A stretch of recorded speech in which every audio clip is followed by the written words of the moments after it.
Hi, so I'm Heledd Wyn. I'm a partner here in Rothley Law, and today I'm delighted to have Daphne Franks on to talk to us about all things predatory marriage.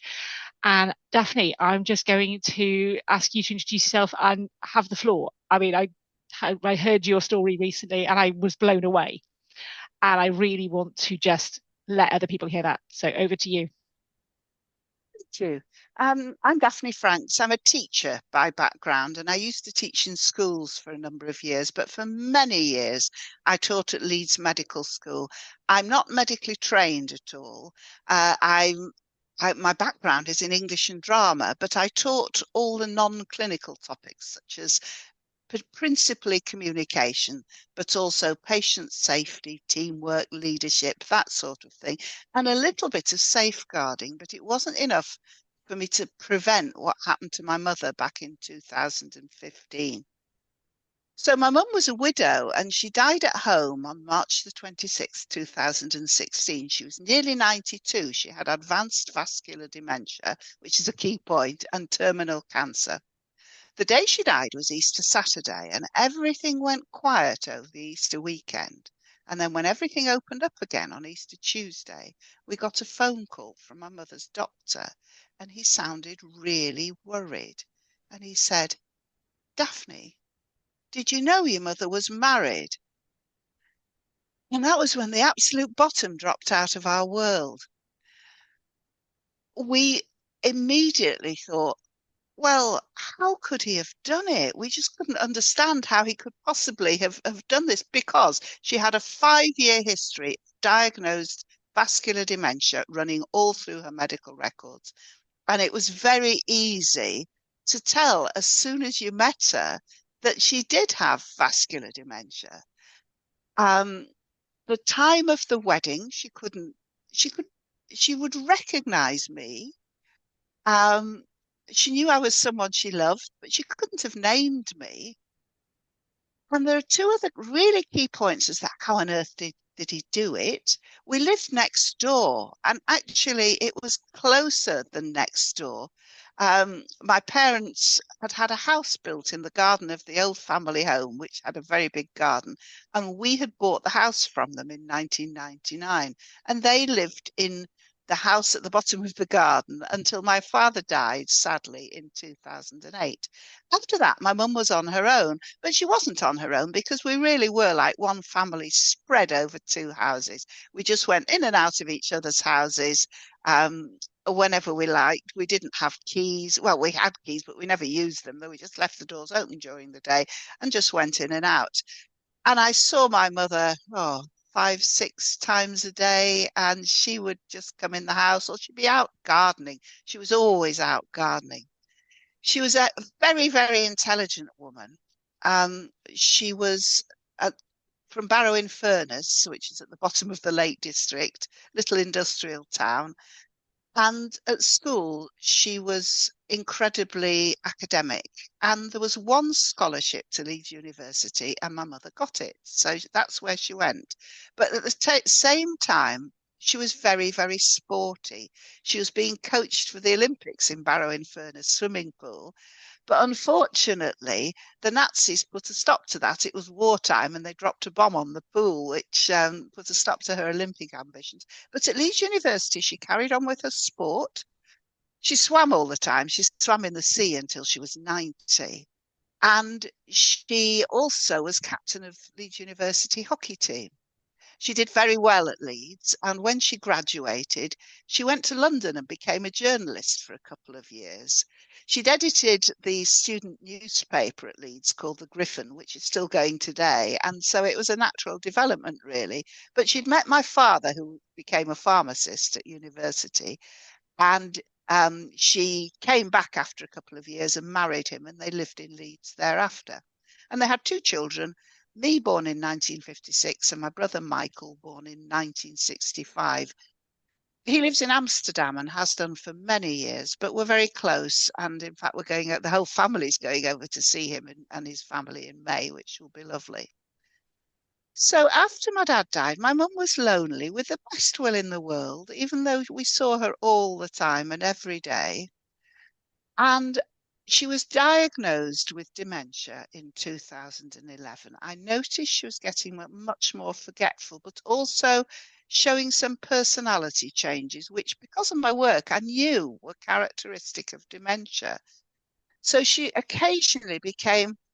was usually very, very cheerful and smiley, and occasionally hysterically angry. And those were not really her. And she would forget things, and she had never been forgetful. And she was very, very scared of doctors. But finally, I managed to get her to the doctor, and she had a diagnosis of vascular dementia. When the lady from the memory clinic initially came to the house, my mum had her quite fooled for a while because they had a lovely conversation apparently about Shakespeare, which Mum knew a lot about, and sport and Strictly Come Dancing, all of which Mum loved. But then the lady did the mini mental state test with Mum, and Mum couldn't answer any of the questions. They're not difficult questions, who are we? Who are you? Where are we? What season is it? Things like that. But Mum didn't know the answer to any of them. But I think this combination of an intelligent way of speaking and smiling a lot and covering things up really is one of the things that fooled the registrars at the time of the wedding, because a lot of people with dementia develop a really good front. If she met anyone she'd never met before this afternoon, she'd go, "Oh, hello, lovely to see you again." And they wouldn't have a clue that she didn't remember them. She was very, very good at that kind of thing. She also looked a lot younger than her age because she'd always been so fit. She had had a massive stroke actually when she was 68. Um, but, and that possibly because she'd been a smoker. As people may know, smoking is a predictor for strokes. Strokes can be a predictor for vascular dementia. Not definite, but a predictor. So she had this massive stroke, but made an amazing recovery. She could walk 5 miles at the age of 80 without even thinking about it. So um, she did. She looked a lot younger and actually acted younger. She didn't look like a little old lady for a long, long time after the man met her. He seems to have met her by the garden gate. She was always out there gardening. She would be out there till quite late in the summer. We would see a trowel going past the window with Mum attached to it. And I'd say, "Mum, it's getting dark." And she'd, "Oh, I'll just do another 20 minutes." She loved gardening. So she said she was by the garden gate when she met him. And that may well be true. She also said she invited him in for a cup of tea. And again, that might well be true because with the dementia, one of the symptoms is the brakes are off. So those sort of normally she'd have thought twice before inviting a strange man into her house, but anyway, she did. And then suddenly, the first we knew of him, she never mentioned him, where his things were all over the house. So there were a load of jackets and some quite valuable things like an iPad. And this really worried us because we didn't know hadn't a clue what was going on. And when we asked who they belonged to, Mum didn't really seem to know. And we met him soon after. He was very over friendly, and I gather this is characteristic of all such predators, as the kind who puts his hand on your shoulder all the time and uses your name twice in every sentence. Um, and he seemed to have moved in. It was very hard to get a straight answer out of him because he swerves any question. Um, but my brother came over from Amsterdam because we were really worried about the situation. And my brother went round to what he got his address out of him by asking a really straight question that the man couldn't swerve. "Where do you live?" And he was actually living with Mum, but he gave his address, and my brother went round there and came back absolutely white-faced and shaking because the the house was near derelict. It was all clapped out old cars in the drive and flapping grey curtains and just looked a complete mess. And we didn't know what was going on. But now this man was living with my mother. I asked him how old he was, and he said, "Oh, 70s." Well, he wasn't. At the time, he was 62. And my mum would be what, something like 88. And I know that there are very many happy marriages with big age gaps, but both parties have to have capacity and know what's going on. And my mum really didn't know what's going on. The next thing that happened really was my mum got cancer. It was cancer of the peritoneum, which is a bit like ovarian cancer.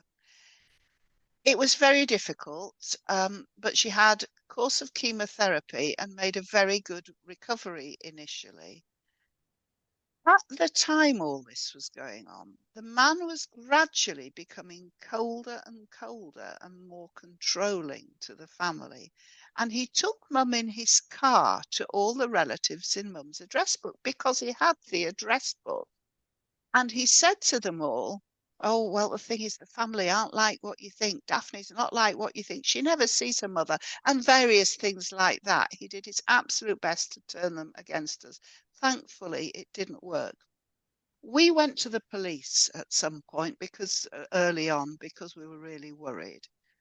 And sadly, we hit on a couple of young policemen who really had not had training in safeguarding then. And so they said, well, they listened to the story and they said, "Well, what do you expect us to do about it? He's there at your mother's invitation." And I said, "Well, he can't be because she doesn't know he's living there. She doesn't even know his name." But they looked at me as if I was a bit mad. And I could see why they thought, "What is this woman going on about?" Because, and I want to emphasize this, it's not their fault. They haven't been trained in dementia or in safeguarding. And I want to say also, it wasn't the police's fault. It wasn't any one organization or any one person's fault. I don't even blame the man because, as the police kept saying, "He's very odd, Daphne. He's really odd." Well, yes, he is odd, but the oddness could be defeated by proper procedures. He might have been odd in a good way. He might have really been a lovely man and wanted to marry my mum just out of love. Actually, even so, she wasn't fit to marry. She didn't have mental capacity. So over the next few years, we went to all the authorities we could think of, some of them repeatedly. We wrote to Mum's GP and asked them to have a practice meeting to discuss what was going on because they knew them about the man. And they didn't really know what to do. I said, "Could you all put your heads together and come up with a plan?" But sadly, the only thing they came up with was, "You should ring social services." And I've worked with doctors for years, and I know that they don't get a lot of safeguarding training. So we had thought of ringing social services. We went to social services who were very, very sympathetic and said they would send someone round. I said, "Could you send someone round while I'm there?" Because by then, the upstairs of the house was a complete tip. It was covered in jackets because the man is a hoarder and collects jackets off the internet at the rate of about 3 a week, or he did then. He possibly still does, I don't know. So my mum's bedroom, which used to be a nice, tidy little old lady bedroom, was now absolutely full of jackets. And there were jackets hanging from the landing and jackets in the other bedroom. And he'd moved mum to a much smaller bedroom. I don't know why. And when we found this out, and we only found it out because my brother was round and rushed upstairs with the phone on his camera, we went again back to the police and said something needs to be done about this. And sadly, we hit on a very old-fashioned older policeman this time, who again had no training and just didn't. I could see everything I said made it worse. I was saying things like, "We went on holiday, and when we were away, he painted our back door blue, not mum's back door. He sold his house in 2013. He didn't tell us that, but we found out just by a bit of Googling he'd sold it because all the stuff from it appeared in the garage, not his garage, not mum's garage. His garage just was piled high with stuff. He completely behaved as if our house was mum's house. It was really, really strange." So um, the man said to the police later on about all these jackets, he said, well, it's not a crime to have a number of jackets. And that is the problem. Of course it isn't. Social services, it would be a red flag. And they did go round, but social services in England and Wales are not allowed, they don't have a right of entry in England, Wales, and Northern Ireland. They do in Scotland. And I don't know if they got into the house at all, but downstairs looked fine. They certainly didn't look upstairs. And they rang me afterwards to say, oh, no, there's nothing to worry about. There's no safeguarding concerns at all. Well, I knew there were. I didn't know what to do. So finally, we went to a solicitor, and she was a rather elderly solicitor. And she said, um, I said, could he get her to make another will? And the solicitor, who had seen Mum and seen her with her dementia and knew what she was like, said, oh no, because she'd never be able to make a new will because her level of capacity is so obvious. So I totally believe that. And I realized, and I know now that solicitors do have a golden rule that they must bring in a medical professional if they're studying, if they're struggling to assess mental capacity. What I didn't know was that at the time, the capacity bar for marriage is much lower than that needed to make a will. I don't really see why it should be because I had power of attorney. I had the old-fashioned kind for money and property, but there is the newer lasting power of attorney, of course, is for health and welfare as well. And all of those have a connection with marriage, but there's no connection between marriage and power of attorney. So there is no way that I would be told. And to add to that, registrars are not trained in safeguarding or in mental capacity. So when we said to the solicitor, could he marry her? Didn't think it was that sort of relationship, but I thought, well, I'll ask. And she said, oh, no, no, he won't be able to do that because they'll have something in place because of her dementia. Now, sadly, that was just a mistake, and everybody makes mistakes, but what she was doing was giving false reassurance. Because although technically Mum's level of capacity, I am convinced, was far too low to be able to marry, um, registrars have no robust procedures to check that. They can be doing 8 weddings a day. They've always been told to do more, do it quicker. They do have some questions to ask, but the final judgment is up to them. So after my mum died, and we didn't find out about the secret marriage for a couple of days, and then the first thing we did we wrote to the register office to say, how can you possibly have let her marry with her 5-year history of dementia? And the letter I got back said, in the registrar's professional opinion, she was fit to marry. So I did a bit of research and wrote back and said, being a registrar is not a profession. It's a job. There's nothing wrong with a job, but claiming it's on the par for assessing capacity with solicitors or doctors is really wrong. And I started writing letters. I thought, well, this was remarkably easy to do. And therefore, there must be other cases. And I set up a website and we started hearing from lots and lots of other cases. And then we went to our MP, Fabian Hamilton, and he said, he listened very carefully to the whole story, and he said, well, that's ridiculous. I'm going to raise this in Parliament. And he did. In a private member's bill in November 2018, it was called the Marriage and Civil Partnership Consent Bill. I wanted to call it the Predatory Marriage Bill, but that was thought to be un-British and too pejorative. That we had borrowed the term by then, predatory marriage, from Canada. It's generally defined as being when a younger person marries a much older person for the purpose of getting their hands on their estate upon their death, because marriage revokes a will.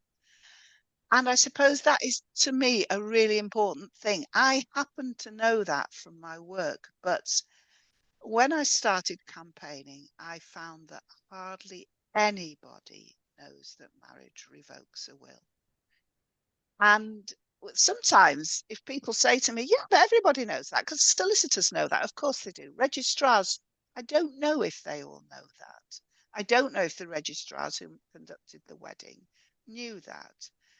But sometimes when I've been giving a talk, I've asked, can you please put your hand up if you knew before my talk that marriage revokes a will? It's always far less than a third of people. So yeah, we started campaigning and we started hearing from other cases. And Fabian Hamilton's bill was passed unanimously for a second reading. But sadly, that's where it stopped. It was in the time of Brexit and it just ran out of parliamentary time. And it had cross-party support from all different people. All sorts of different people supported that bill in all the different parties, because Fabian realised it's not a Labour issue. He's a Labour MP. It's a cross-party safeguarding issue. So the man, because marriage revokes a will, he inherited everything that my mother owned, basically. And of course, there was no way he was going to leave Mum's house because he just sort of sat there. And in the end, we had to sell up and move away. Uh, and the other thing was he inherited all her money, and fine, okay. Stephen, my husband, and I had always worked. We weren't relying on that inheritance. But he inherited all the personal possessions that were in that house. So my wedding dress, my granddad's letters from the First World War, that was incredibly distressing. And even now, years later, most weeks I think, where is, oh, it was in Mum's house. I don't think he wanted anything in the house. He's just left it to rot. And I suspect he chucked everything into a skip. But he didn't want us to have it. And this is the point. It's not just about the money. The police think it's about the money because that's their way of thinking. Bad man, money. I think it is equally as much about grooming, gaslighting, coercive control. So it's not clear cut that it's about the money. And the really key thing to us was he got control of Mum's funeral. He didn't have to tell us when or where it was. So he didn't, because it's about control. And he didn't invite us because he didn't have to. And he had her buried in a grave in a town near Leeds, Rothley, with which Mum had no connection. She had never wanted to be buried. She had a phobia of burial. And I know, realistically, she's not lying there in that grave saying, I wanted to be cremated. But for me, it is such a disregard of her wishes. And that's, to me, our MP has always said, with this man, you mustn't look at what he says. You must look at what he does. And to me, that is a really big thing. The fact he didn't invite us to the funeral and he hasn't put up a headstone. And he married again just a couple of years later to another old lady. And as far as I know, he's now living with her. But the house, as far as I know, has just been left to rot. I don't think he's sold it. He's let it occasionally, but never for very long. And that, I think, it's in a nice part of the city. It would have sold for a decent amount of money. And that to me shows he's just moved on. He seems to have done that. He seems to have always done things and moved on, like his previous house was all kind of just derelict and run down. It's his pattern. He is, as the police have often said, a very odd man. But I'm trying to get the emphasis away from him because there are hundreds, maybe thousands like him. And for me, it's not about finding anybody and blaming them. It's about retraining people because all the cases tell the same story. Stranger looms out of nowhere, moves in on loved one, very, very close, very affectionate, love bombing, plies them with gifts and cards, and as our man did, gradually becomes colder and colder and more controlling, excludes the family. Our chap took to keeping the door locked so we couldn't get in. Even though we had a key, he kept the key on the inside. So we would go and see mum, because in the later days, I became scared of the man and I would go and see mum, but we'd take my husband as a chaperone and we'd knock on the door and he'd take 10, 15 minutes to answer. We'd just stand there and I felt so humiliated. And I think that's the other thing. The effect on the families is horrendous. I felt about this big. He said to me, "You don't care about your mother, and when she dies, you will cry crocodile tears." He told all our friends and all our relatives that I didn't care about her. None of the family cared about her. We never visited her. And it was heartbreaking. Believe me, I know there are sons and daughters like this. Of course there are. But we were not them. And I think for this reason, most of the family and most of my friends didn't believe it, because we'd known to be a very close family. We were in the same drama group for years. We'd always gone on holiday together, all that kind of thing.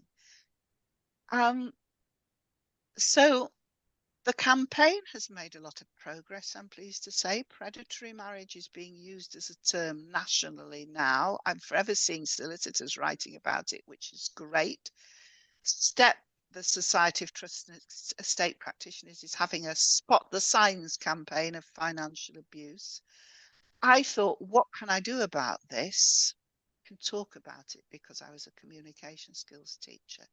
And so far, I've done nearly 300 talks nationally and one at the United Nations in Switzerland, which I'm very proud of.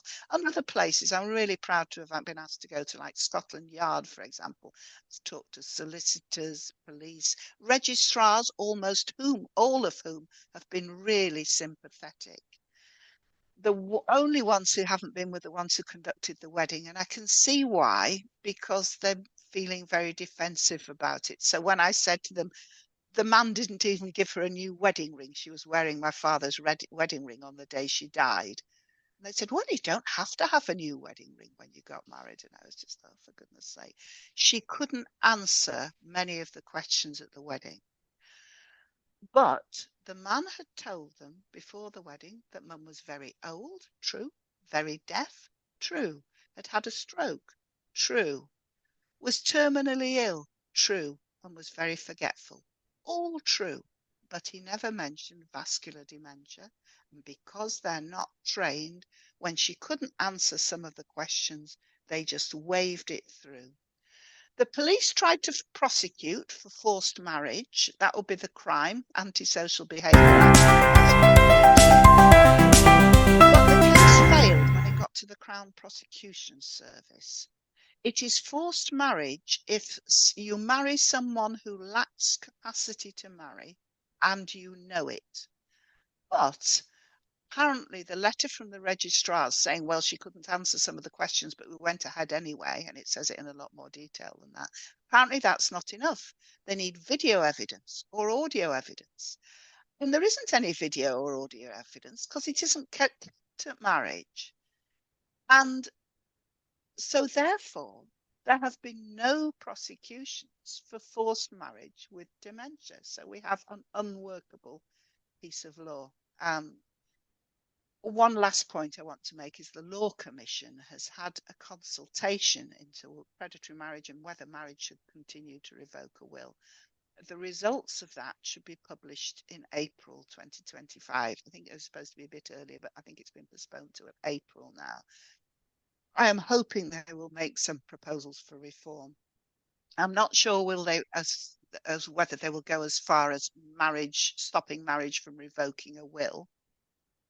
But I wish they would, but I don't know if they will. But I'm hoping they'll come up with some proposals. Proposals I've got are, why can't you be told at marriage, this marriage will revoke any will you may have made? That's all. You don't need to say anything else. No need to give legal advice. You need to make another will. You could just be told at marriage, this will revoke any will. But I would like the law to change, and I would like there to be much, much better safeguarding at marriage. Pleased to say that the forced marriage unit have brought in some training for registrars and police and social services. But again, I'm pleased that that's happening, but I'm concerned that it's not mandatory, that the ones who are going are the ones who are aware there's a problem, and the ones who don't think that, who never thought that there might be a problem, are not going to the training. So I'd like there to be mandatory training. So those are my 2 points, really. Mandatory training for anyone dealing with people with dementia, and a change in the law. I'm going to carry on campaigning. I'm never going to let my mum be forgotten, because she was a big social reformer. Just to end on a happier note, she was the first teacher in Leeds to wear a trouser suit. She had two, because she said, I'm working with infants. I don't want to be doing that in a skirt. She had a pink one and she had an orange one, and she was making a point, and she was a big social reformer. So I'm trying to continue with all this in her name, in the hope of lasting change to protect our elderly and our very, very vulnerable people. Thank you. Daphne, what a story. I mean, your mum sounds like an absolute force to be reckoned with. She was. And, She you was. know, as you say, it's important that she's not forgotten, and what happened at the end of her life is not the whole story. No, that's right. No, But I think it's a hugely important point you've been making, that, there's so many strands so many throughout that just knitted together to sort of create this terrible set of circumstances. And I completely agree. I think any of us working with vulnerable clients whose capacity is in question or in doubt, needs to understand there's a whole lot more to it. Yes. I think there are a lot of strands. I think there are all strands that could be individually sorted. I've done about 8 years work on them, and I think they could all be sorted. It's not insoluble, but it just demands that political will to do it. And that's what is needed. I've occasionally said, sort of, we don't care about our old people enough in this country. And I think we need, if some kind of abuse happens to a 16-year-old, everyone is quite rightly horrified.